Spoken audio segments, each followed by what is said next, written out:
What's up, guys? So I finally had the opportunity to get an invite to be able to purchase the OnePlus One. Now, I've had a love-hate relationship with the phone, primarily the company behind the OnePlus One. I think we can all agree that their marketing tactics in order to promote this phone have not been the best. But when you actually eliminate all that noise around it, there's something really good about this phone that I want to talk about. So without further ado, let's get started. Now, before I begin, this is not a review of this phone. This is mainly an impressions video of what I think about the phone. A lot of you have been asking me, Armando, what are your thoughts on the OnePlus since I posted this on Twitter and Google+. Initially, when I first got the phone and received the packaging, I was very impressed with the packaging in itself. I think it's probably one of the best unboxing experiences that I've had for a long time. I think that they took that Apple approach. It felt like I was getting a gift. Even the box, within the box of the phone, was an experience. I actually posted that quick unboxing on Google+. If you didn't catch that, you guys can check out that link down below and it'll be the very first one.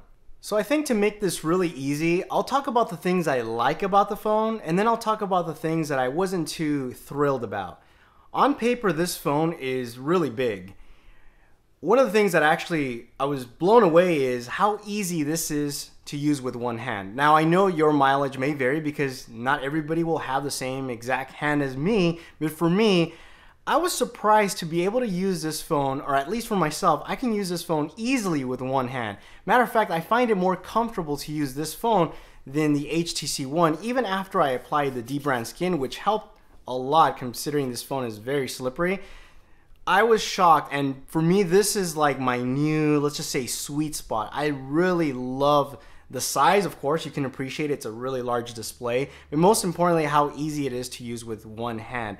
It's very slim, but most importantly the materials used, they feel very exotic. I'm not going to use that cliche word, it feels good in the hand, but the materials, the exotic materials used, I can really appreciate. The other thing I liked about this phone, surprisingly, I know this is going to be a shocker, is Cyanogenmod. I'm not a fan of Cyanogenmod, but one thing was pretty shocked is everything worked really well. And I think for Cyanogenmod, a lot is riding on this phone. This is going to be the phone that, there's a lot of PR, bad PR going right now on Cyanogenmod, including myself. I've given them a little bit of a bad rap myself. Surprisingly, after I updated the phone, because when I first powered it on, there was an update, a lot of the bugs that other reviewers reported were either gone or, they weren't there anymore. And I think that was a big mistake on OnePlus, is shipping out review devices. This is not a review device. I bought this with my own money, and giving these reviewers a phone that was, let's just say, half-baked. So with that being said, I was surprised to be able to say that Cyanogenmod is pretty stable. We'll talk about, remember, we're talking about the positives first. Camera.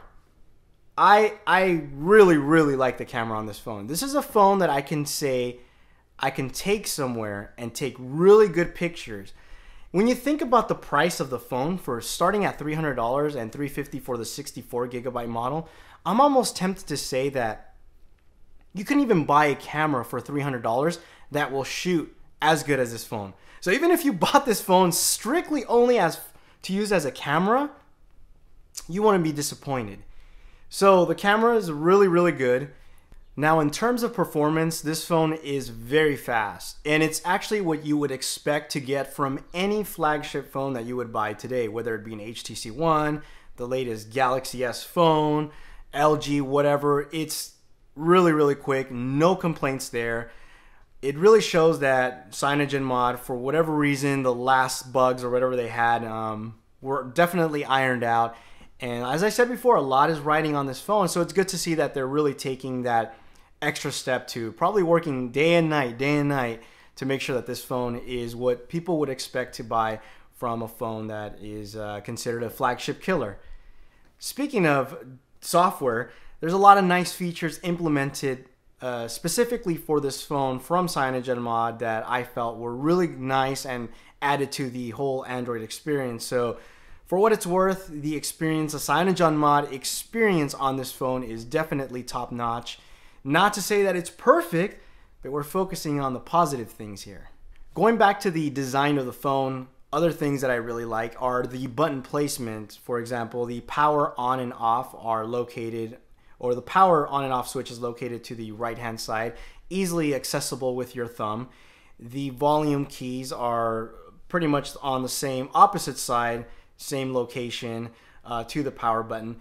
So that's really nice. You don't have to finagle your way to reach the button on top like the HTC One, even though you do have the touch double tap. And you also have that here, which is nice. And those are part of the software enhancement that I was talking about earlier.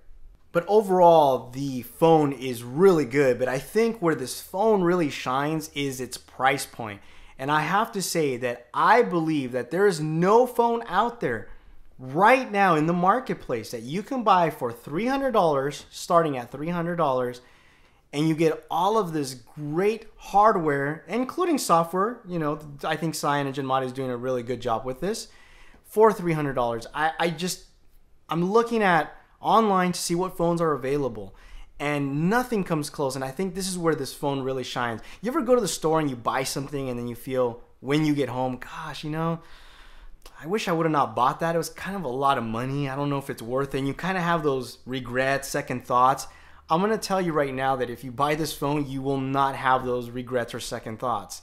Matter of fact, if you didn't like this phone as of right now, you could probably sell it and make more money because they're currently going for a lot more money. And even if they started selling this normally and you could buy it, you know, off contract, $300, I still think this phone would retain its value. It's one of those phones that it's already priced so aggressively low, and even if you used it for a year, I mean, how much lower would you sell this for? $250? I mean, that's already pretty cheap, even despite you can buy a brand new one for $300. So that is one of the biggest selling points on this phone, and I think that alone is worth getting in itself. Now, what are the bad things? Because it's not a perfect phone by any means, but it's pretty damn close.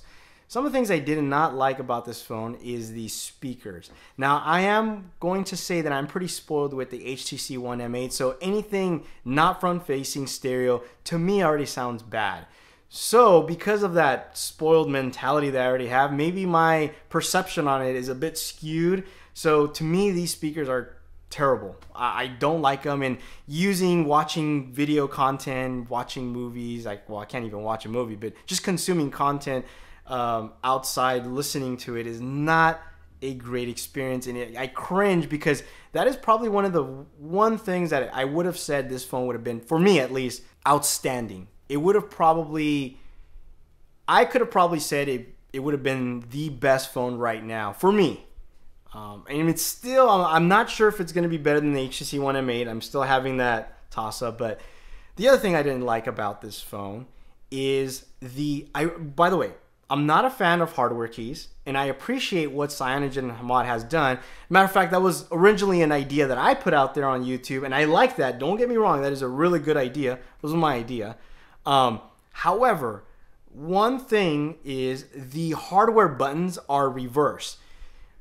Google, the way the design is laid out, is the back buttons towards the left. They have the back button towards the right.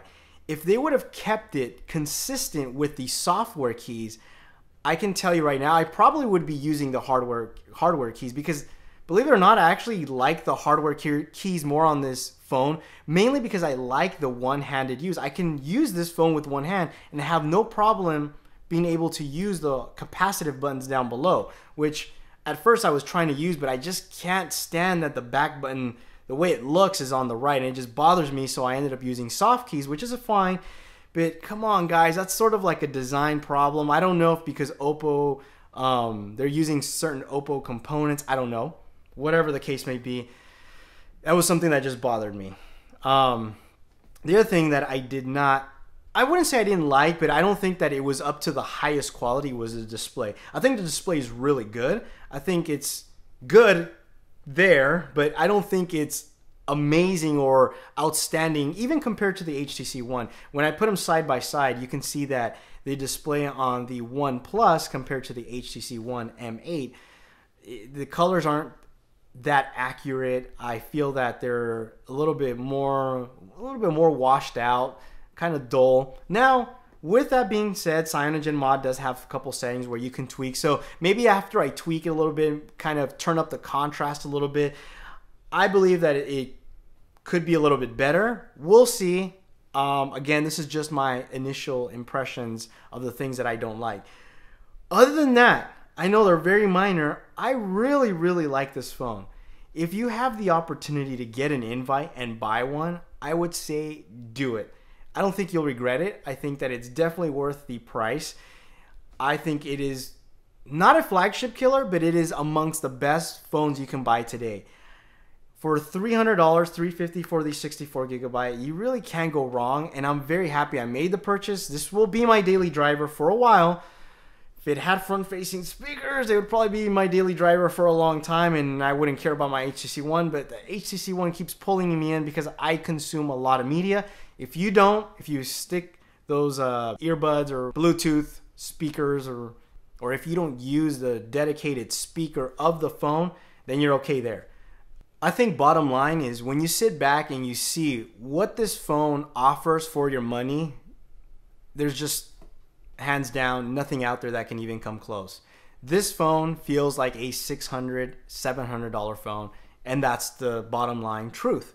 So if you do have the opportunity, buy one. If you do get an invite, or if they open it up hopefully to everybody, I think this phone is a very good phone. And if they had the stock to be able to sell to everybody, I think these phones would sell and fly like hotcakes.